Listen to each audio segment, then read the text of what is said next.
మోసాలు, అన్యాయాలు, అక్రమాలు దాకా క్లారిటీ చదువు సరే. ప్రభువా ప్రభువా అను పిలుచు ప్రతి వారు పరలోకము పోరు గాని నా పరలోకము ఏమన్నా నా తండ్రి చిత్త ప్రకారము ఎవరైతే చేస్తారో వారు పరలోకం పోతారని చెప్పాడు.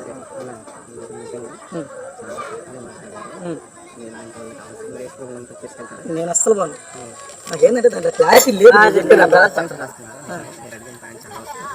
మీలాంటి వారు చాలా అవసరం నేటి దినాల్లో. నేను చాలా ప్రోత్సహిస్తుంది, చాలా విషయాలు చేసి నేను చాలా సంతోషిస్తున్నాను. ఒక విషయం ఏంటంటే అక్కడ రాయబడిన మాట, నా తండ్రి చెప్తే ప్రకారం చేస్తేనే పరలోక రాశి వెళ్తారు అనేది. ఆ పాయింట్ అనేది 100% కరెక్ట్.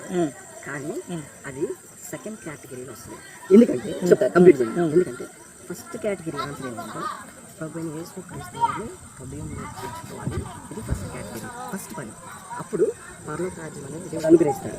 అయితే యేసు ప్రభువులోనికి వచ్చిన తర్వాత కూడా క్రైస్తవులందరూ ప్రభుత్వం నేను చెప్పను. అర్థమవుతుందా? చర్చికి వచ్చి ముందు దాకా కూడా ఉన్నాడు, చర్చికి వచ్చి విచారణ చేసి కూడా ఉన్నాడు.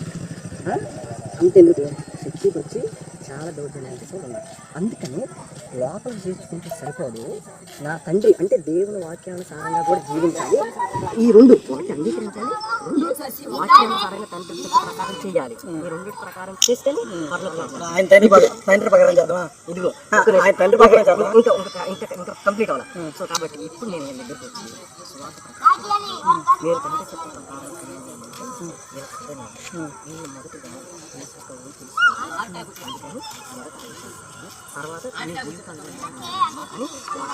అప్పుడు దాంట్లోకి పోవాల్సిన అవసరం లేదు. జీవితాలు బాగుండాలని వాడు తెలుసుకుంటే సరిపోతుంది కదా, అదే వచ్చి పోవాల్సిన అవసరం లేదు కదా. ఫస్ట్ మీ బైబిల్ క్లారిటీ ఇచ్చేసింది. ఏమని నన్ను నమ్ముకున్నంత మాత్రాన్ని మీరు పోరు, నన్ను నమ్ముకోకుండా మా తండ్రిని చేసిన ప్రకారం చేస్తే పోతాను. ద్వితీయోపదేశకాండం 13వ అధ్యాయం 6, 7, 8, 9 అంటే ఆయన తండ్రి గారు ఏ ఘనకార్యాలు చేశారో అది బయటపడిపోద్ది. సర్దండి ఆయన ఎటువంటి తన పరలోకాన్ని తీసుకోపోతారు చూద్దాం. ద్వితీయోపదేశకాండం 13, 6, 7, 8, 9 తీసుకోండి. 13వ అధ్యాయం 6 నుంచి 9.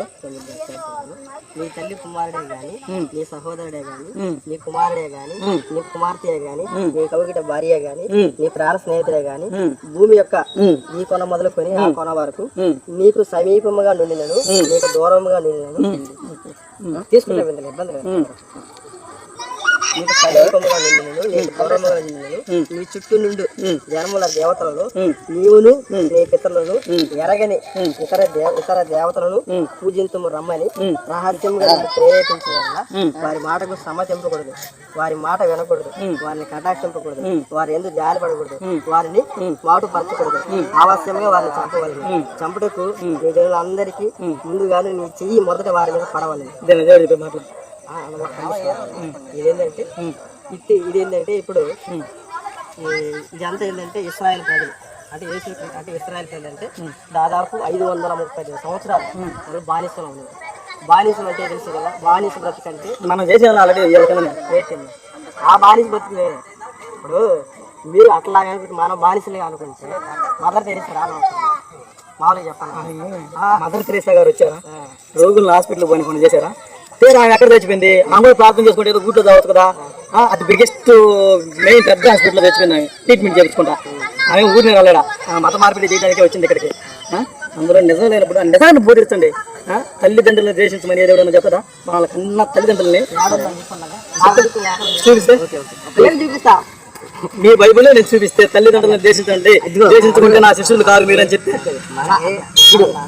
ఆ విధంగా దేవుడు చెప్తాడా? లేదా? సరే మీరేం చెప్పండి, తల్లిదండ్రులు దేశించమని దేవుడు చెప్తారా?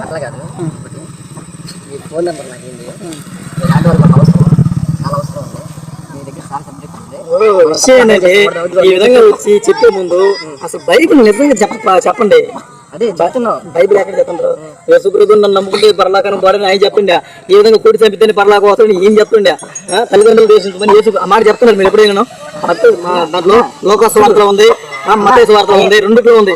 చూపిమంటారా? తీసి నేను చెప్పేది అన్ని క్లారిటీ చెప్పమంటారా? చెప్పైతే సరే బైబిల్ చర్చిలో కంటిన్యూ 1 పేజీ తర్వాత 1 పేజీ చెప్తారా? ఆయన గుబులు మళ్ళీ అలా చదవమంటాడు. ఆ కింద కళ్ళతాలు పెట్టుకుని చదవుతాయి. అవునా కదా? నేను చెప్పేది ఏంటంటే ఒక మాట చెప్పండి. ఏంటంటే మేము నేనైతే భయభక్తి క్రిస్టియన్ అయితే కాదు. ఒక మాట మీరు నిజంగా నేను లాస్ట్కి వచ్చి నాకు ఏమవుతుంది మనకు నిజంగా మీరిద్దరు యేసు ప్రభు దేవుడిని పూర్తిగా నమ్మేశారా? అవును. ఇప్పుడు ఆయన సిస్టమ్ ప్రకారం మీరు నడుస్తున్నారా? మార్కు సువార్త 16 అధ్యాయం 15-16 చదవండి, వెళ్ళిపోదాం అంతే. ఒక్కసారి తీ మార్కు సువార్త. సింహాలు లేవు, దాంట్లో పిల్లలు లేవు. ఒకసారి మార్కు సువార్త 15 అధ్యాయం 16 అధ్యాయం 15-16 వాక్యాలు చదువు. క్లైమాక్స్ నిజంగా దేవుడు నమ్మే కానీ దేవుడు మీరు మీరు సర్వలోకానికి వెళ్ళి సరస్వతికి స్వార్థం ప్రకటించండి. ఓకే చేస్తున్నారు కదా, లోకాలకు వెళ్ళి మీరు స్వార్థం చేస్తున్నారు. నమ్మి భారతదేశం ముందు రక్షించబడను, నమ్మరు మాలాంటి వాళ్ళు శిక్షించబడతారు. ఓకే నేను శిక్షించబడతాను. నమ్మిన వారి వల్ల ఈ సూచక్రియలు కనబడను. ఎవరు మీ వల్ల కనపడతాయి అన్నమాట సూచక్రియలు. చెప్పు. ఏమనగా నా నామమున దయ్యములను వెళ్ళగొట్టుదురు, కొత్త భాషలో మాట్లాడుతారు, పాములను ఎత్తుపట్టుకుందరు, మరణకాలం అనేది ఏ తాగినను అది వారికి హాని చేయదు. మీకు కొత్త భాషలు వస్తాయి. ఆయన నామం మీరు దెయ్యాలను పోగొడతారు, పాములు చేతితో పట్టుకుంటారు. ఈ స్పాట్ లో నా దగ్గర పాము ఉండవు, మరణకరమైన ఏదైనా ఒకటి ఉంది నా దగ్గర, దాన్ని తెస్తాను తాగండి. ఏం కాకపోతే మేము అందరికి ఇక్కడ నమ్మేసుకుంటాం. మీరు పూర్తిగా నమ్మేసుకున్నారు కదా. ఆయన చెప్పాడు కదా, నన్ను కానీ నమ్ముకుంటే మరణకారణం అనేది ఏది తాగినను వాళ్ళకి ఏం కాదు అని చెప్పాడు కదా. మీరు నిరూపించగలరా? సార్ నువ్వు ఆన్సర్ అంతే, దాంట్లో ఏమంటుందో చెప్పండి. నిరూపించగలరా? మీరు ఇద్దరు నిజంగా యేసు ప్రభువుని నమ్ముకున్నారు, నమ్ముకోబట్టి సర్వ లోకాలకు వెళ్ళి సువార్తను ప్రకటిస్తున్నారు. ఆయన చెప్పాడు కరెక్ట్గా, నన్ను కానీ నమ్ముకుంటే పాము చేతితో పట్టుకోవచ్చు, మరణకరమైన ఏదైనా ఉంటే తాగేయచ్చు, వాళ్ళకి ఏం కాదు అని కాదు. చెప్పి ఒకసారి ఎటు ముందు మనసులో ఉంది కదా, ఇబ్బంది ఉంది. ఇప్పుడు ఎక్కడ లేదని